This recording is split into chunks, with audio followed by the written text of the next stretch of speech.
Ang mabuting balita ng Panginoon, ayon kay San Juan.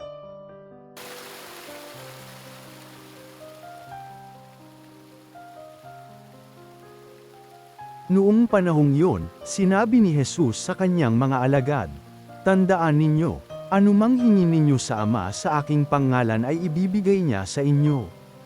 Hanggang ngayon wala pa kayong hinihingi sa kanya sa pangalan ko, humingi kayo, at kayo'y tatanggap, upang malubos ang inyong kagalakan.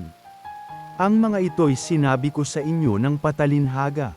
Subalit darating ang panahon na hindi na ako magsasalita sa inyo ng gayon, tuwiran ko nang sasabihin sa inyo ang tungkol sa Ama.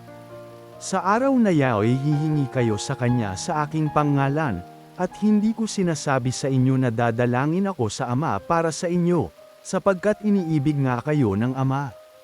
Iniibig niya kayo sapagkat ako'y iniibig ninyo at naniwala kayong nagmula ako sa Diyos. Ako'y mula sa Ama at naparito sa sanlibutan, ngayoy aalis ako sa sanlibutan at babalik sa Ama." Ang mabuting balita ng Panginoon.